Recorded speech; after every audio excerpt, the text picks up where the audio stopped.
Hello guys, ಎಲ್ಲರೂ ಹೇಗಿದ್ದೀರಾ? ಹಿಂದಿನ ಬ್ಲಾಗ್ ಅಲ್ಲಿ ನಾನು ಟ್ರ್ಯಾಕಿಂಗ್ ಎಲ್ಲ ಮಾಡಿರೋದೆಲ್ಲ ನೋಡಿದಿರಲ್ವಾ.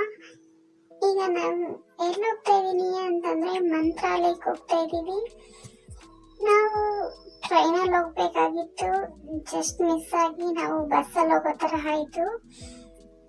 ಈಗ ಆಲ್ರೆಡಿ ನಾವು ಸ್ಲೀಪಿಂಗ್ ಕೋಚ್ ಬಸ್ಸಲ್ಲಿ ಕೂಡ ಹೋಗ್ತಾ ಇದೀವಿ.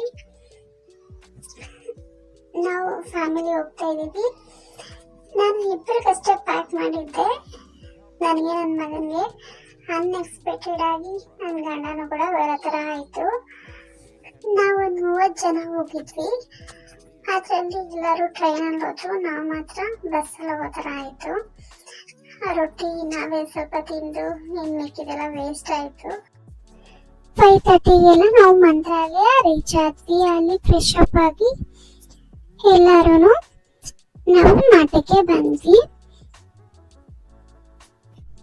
ರಾಯರ ದರ್ಶನ ಕೂಡ ನನಗೆ ತುಂಬಾ ಚೆನ್ನಾಗಾಯ್ತು. ನಾನು ಫಸ್ಟ್ ಟೈಮ್ ಹೋಗಿದ್ದು, ನನಗಂತೂ ತುಂಬಾ ಖುಷಿ ಆಯ್ತು.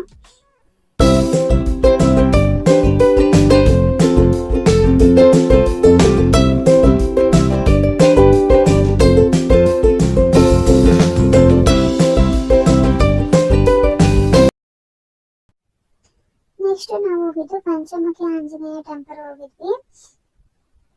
ಮಂತ್ರಾಲಯದಿಂದ ಸ್ವಲ್ಪ ದೂರದಲ್ಲೇ ಇತ್ತು.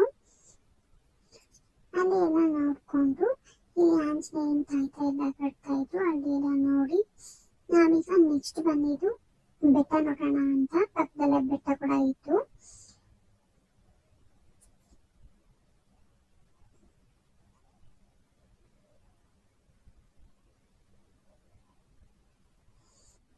ನೆಕ್ಸ್ಟ್ ಬಂದಿದ್ದು ನಾವು ಪಂಚಶೀಲ ಬೃಂದಾವನ, ಅಲ್ಲೇ ಇದ್ದಿದ್ದ ನದಿ ಹತ್ರ ಬಂದ್ವಿ.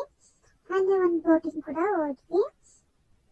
ಅದೆಲ್ಲ ಮುಗಿಸ್ಕೊಂಡು ಈ ದೇವಸ್ಥಾನ ಮಾಡಿರೋದು ಬಾಳೆಹಣ್ಣು ಮತ್ತೆ ಬೆಲ್ಲದಿಂದ ಅಂತ ಮಾಡಿರೋದು. ತುಂಬಾ ಚೆನ್ನಾಗಿತ್ತು, ಹೊಸ ದೇವಸ್ಥಾನ ಮಾಡಿದ್ದಾರೆ. ಅದನ್ನೆಲ್ಲ ನೋಡ್ಕೊಂಡು ನೆಕ್ಸ್ಟ್ ನಾವು ಬಂದಿದ್ದು ಮಂತ್ರಾಲಯಕ್ಕೆ ಬಂದ್ವಿ.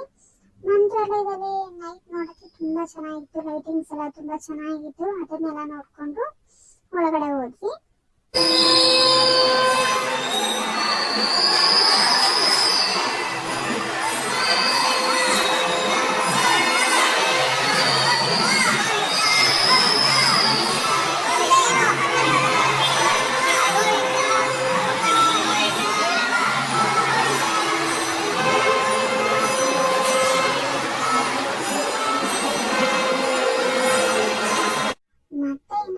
ರಾಘವೇಂದ್ರ ಸ್ವಾಮಿ ದರ್ಶನ ಮಾಡ್ಕೊಂಡು ಹಾಗೆ ರೂಮ್ ಹೋಗಿ ಲಗೇಜ್ ಎಲ್ಲ ಪ್ಯಾಕ್ ಮಾಡ್ಕೊಂಡು ಊಟ ಎಲ್ಲ ಮಾಡಿ ನಾವು ಮತ್ತೆ ಬೆಂಗಳೂರು ಕಡೆ ನಮ್ಮ ಪಯಣ ಸ್ಟಾರ್ಟ್ ಆಯಿತು.